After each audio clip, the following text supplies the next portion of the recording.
आरक्षण के मुद्दे पर मोहन भागवत के बयान से यूपी की सियासत गर्म। मायावती और चंद्रशेखर आजाद ने खोला मोर्चा। क्या 2015 का बिहार दोहराएगा इतिहास? उत्तर प्रदेश विधानसभा चुनाव 2027 से पहले आरक्षण का मुद्दा एक बार फिर प्रदेश की राजनीति के केंद्र में आता दिखाई दे रहा है। राष्ट्रीय स्वयंसेवक संघ प्रमुख मोहन भागवत के आरक्षण को लेकर दिए गए ताजा बयान के बाद बहुजन समाज पार्टी प्रमुख मायावती और आजाद समाज पार्टी के अध्यक्ष एवं नगीना सांसद चंद्रशेखर आजाद ने तीखी प्रतिक्रिया दी है।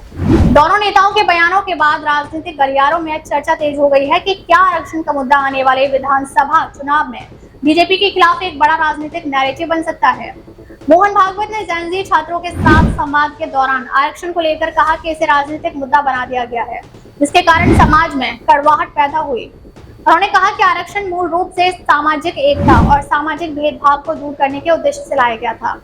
भागवत के मुताबिक जब तक समाज में सामाजिक भेदभाव मौजूद है तब तक आरक्षण भी जारी रहना चाहिए।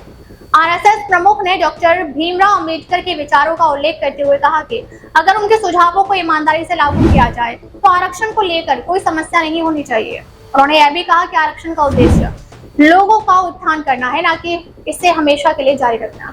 भागवत ने आरक्षण के लाभ को अधिक लोगों तक पहुंचाने, उपवर्गीकरण की मांग और इस संबंध में सुप्रीम कोर्ट की टिप्पणियों का भी उल्लेख किया। हालांकि भागवत के इसी बयान के बाद विपक्षी नेताओं ने इसे राजनीतिक बहस का मुद्दा बना दिया है। बीएसपी प्रमुख मायावती ने एससी, एसटी और ओबीसी आरक्षण को सामाजिक बदलाव, आर्थिक अवसर और आत्मसम्मान से जोड़ते हुए कहा कि आरक्षण को केवल आर्थिक स्थिति के आधार पर नहीं देखा जा सकता। उनका कहना है कि अनुसूचित जाति और अनुसूचित जनजाति के लोगों के सामने आज भी जाति आधारित भेदभाव, शोषण और अन्याय की समस्या मौजूद है। मायावती ने एससी, एसटी के लिए क्रीमी लेयर की चर्चा का विरोध करते हुए इसे आरक्षण के संवैधानिक उद्देश्य के विपरीत बताया। उन्होंने केंद्र सरकार से अपील की है कि वह अदालत के सामने एससी और एसटी समुदायों के हितों को मजबूती से पक्ष रखे। मायावती ने सरकारों पर सामाजिक न्याय से जुड़े मामलों में पर्याप्त कानूनी पैरवी नहीं करने का भी आरोप लगाया। आरएसएस पर निशाना साधते हुए मायावती ने आरक्षण को राजनीति से दूर रखने और संविधान के सामाजिक बराबरी के उद्देश्य का सम्मान करने की बात की। उनके बयान के बाद साफ है कि बीएसपी आने वाले दिनों में आरक्षण और सामाजिक न्याय के मुद्दों को राजनीतिक रूप से मजबूती से उठाने की तैयारी में है। वहीं चंद्रशेखर आजाद ने मोहन भागवत के बयान को लेकर बीजेपी और आरएसएस पर तीखा हमला बोला। उन्होंने अपने बयान में समाजवादी पार्टी प्रमुख अखिलेश यादव का भी नाम लिया और 2017 में सत्ता परिवर्तन के बाद मुख्यमंत्री आवास से जुड़ी घटना का जिक्र किया। चंद्रशेखर ने सवाल उठाया कि क्या किसी मुख्यमंत्री की जातीय पहचान या सामाजिक पृष्ठभूमि के आधार पर उसके प्रति इस तरह का व्यवहार उचित है। चंद्रशेखर आजाद ने मंडल और कमंडल की राजनीति का मुद्दा भी उठाया। उन्होंने आरोप लगाया कि जब 1990 में मंडल आयोग की सिफारिशें लागू हुई तब इसके समानांतर कमंडल की राजनीति को आगे बढ़ाया गया। उनका आरोप है कि जब भी पिछड़े, दलित और वंचित वर्ग अपने अधिकारों की मांग करते हैं तब उनके सामने धर्म का मुद्दा खड़ा कर दिया जाता है।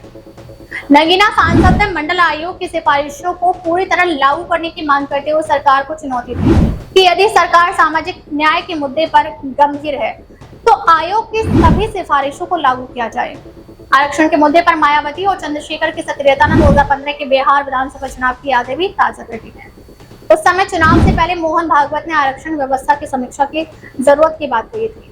इसके बाद लालू प्रसाद यादव और महागठबंधन के नेताओं ने इसे चुनावी मुद्दा बना दिया था। बीजेपी पर आरक्षण खत्म करने की मंशा के आरोप लगाए गए और यह मुद्दा चुनावी नैरेटिव का महत्वपूर्ण हिस्सा बन गया। अब सवाल यह है कि क्या उत्तर प्रदेश में भी कुछ ऐसा ही राजनीतिक घटनाक्रम देखने को मिलेगा। 2024 के लोकसभा चुनाव में संविधान और आरक्षण का मुद्दा विपक्ष के लिए बेहद प्रभावी राजनीतिक हथियार साबित हुआ था। विपक्षी दलों ने बीजेपी के 400 पार नारे को संविधान बदलने की आशंका से जोड़कर प्रचारित किया। उत्तर प्रदेश में समाजवादी पार्टी और कांग्रेस ने भी इस मुद्दे को जोरदार तरीके से उठाया और चुनावी नतीजों में उन्हें बड़ी सफलता मिली। ऐसे में 2027 के विधानसभा चुनाव से पहले आरक्षण को लेकर आरएसएस प्रमुख का बयान विपक्ष के लिए एक नया राजनीतिक अवसर बन सकता है। मायावती के पास दलित वोट बैंक को फिर से लामबंद करने की चुनौती है, जबकि चंद्रशेखर आजाद लगातार युवा, दलित और पिछड़े मतदाताओं के बीच अपनी राजनीतिक जमीन मजबूत करने की कोशिश कर रहे हैं।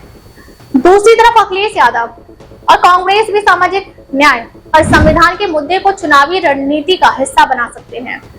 हालांकि यह कहना अभी जल्दबाजी होगी कि आरक्षण का मुद्दा 2027 में कितना बड़ा चुनावी प्रभाव पैदा करेगा।